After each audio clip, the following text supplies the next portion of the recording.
네, 사회적 거리두기가 이 어린이날 하루 뒤인 내일 모레부터 생활 속 거리두기로 전환됩니다.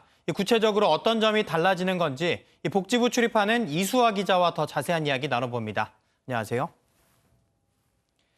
네, 두 차례 이 연장된 사회적 거리두기가 끝나고 이제 생활 속 거리두기가 시작이 되잖아요. 거리두기라는 점에선 똑같은데 이 구체적으로 어떤 점이 달라지는 겁니까? 네, 사회적 거리두기가 처음 실시된 게 지난 3월 22일 그리고 4월에 한 차례 더 뒤로 미뤄지면서 어린이날까지로 사회적 거리두기 기간이 연장됐죠. 예. 그리고 말씀하신 것처럼 오는 6일부터 사회적 거리두기 45일 만에 이른바 생활 속 거리두기, 생활 방역이 시작되는 겁니다. 용어 자체가 들으면 다소 추상적으로 느껴질 수도 있는데요. 예. 생활 속 거리두기가 실생활 속에서 구체적으로 어떻게 적용되는가에 대해서 이 정부가 5대 기본 수칙을 발표했습니다. 하나씩 살펴보면 아프면 3, 4일 정도 집에 머물기, 사람과 사람 사이 양팔 간격 건강 거리두기. 그러니까 이 두 번째 수칙은 사회적 거리두기와 비슷하죠. 예. 네, 그리고 30초 손 씻기, 매일 2번 이상 환기하기 등이 있습니다.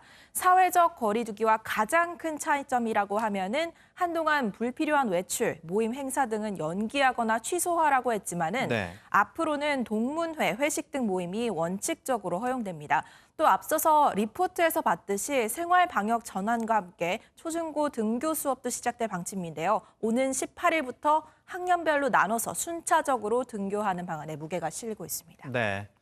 이제부터는 주요 밀집 시설에도 사람들이 몰릴 텐데요. 사실 이 시설이나 장소에 따라 세부 지침도 또 따로 나왔죠? 네, 몇 가지만 소개를 해드리자면 우선 네. 영화관에 가거나 스포츠 경기를 관람할 때는 지그재그로 한 칸씩 띄어서 예매할 것을 당부했습니다. 좌석이 다닥다닥 붙어 있어서 사람 간 거리 준수가 어렵기 때문인데요. 항상 마스크를 착용해야 하고 콜라와 팝콘 등 음식물 섭취는 자제해달라고 당부했습니다. 마스크를 예. 벗어야 하니까요.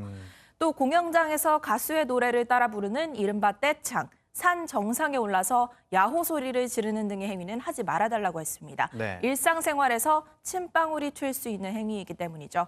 이 밖에도 결혼식장이나 장례식장에서 축하 인사나 조문을 목례로 대신하고 마트의 시식 코너 또는 백화점 화장품 테스트 코너 운영 중단 등이 권고 내용에 포함됐습니다. 네.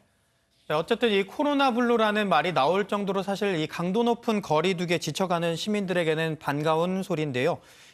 다만 이 생활 방역으로 전환이 되면서 이 주춤했던 바이러스가 또 확산하는 거 아니냐, 또 이런 우려의 목소리도 있거든요. 네, 이번 황금 연휴랑 전환 시기가 맞물리면서 그런 얘기가 계속 나오고 있는 것 같은데요. 말씀하신 것처럼 오랜 기간 강화된 거리두기 지침에 답답했던 시민들이 연휴 기간 쏟아져 나왔습니다. 특히 해외여행이 막히면서 제주를 찾는 관광객들이 많았는데요. 예. 지난달 29일부터 2일까지 나흘간 제주를 찾은 관광객만 거의 14만 명에 달했다고 합니다.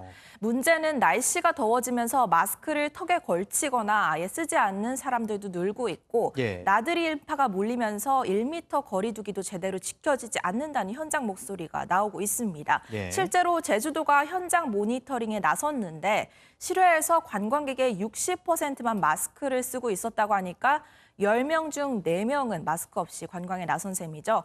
이 황금 연휴와 생활 방역으로의 전환이 끼칠 영향은 아마 잠복기가 지나봐야 알 수 있을 텐데요. 예. 마스크 착용을 꼭 하고 개인 위생을 철저히 하는 것이 우선은 최선이겠습니다. 네.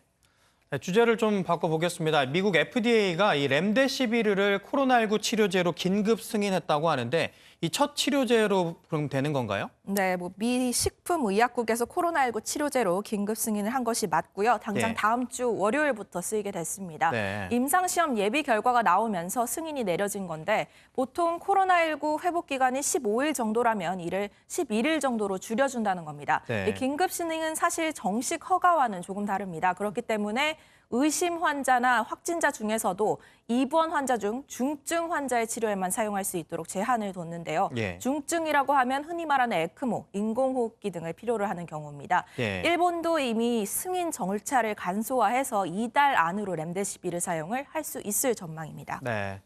일단은 제한적으로 사용이 가능하다는 건데 사실 이 렘데시비르가 애초에 이 에볼라 치료제로 개발이 된 거잖아요. 네. 그런데 이 FDA가 승인을 했다고 해서 이 코로나19 치료 효과가 검증이 됐다 이렇게 볼 수 있는 건가요? 사실 이 부분에 대해서는 우리 방역 당국도 조금 조심스럽게 답을 내놓지 못하고 있습니다. 네. 최종적인 사용을 위해서는 충분한 임상 연구가 이뤄져야 하기 때문에 미국의 환자 투약 결과를 좀 더 지켜보겠다는 입장인데요.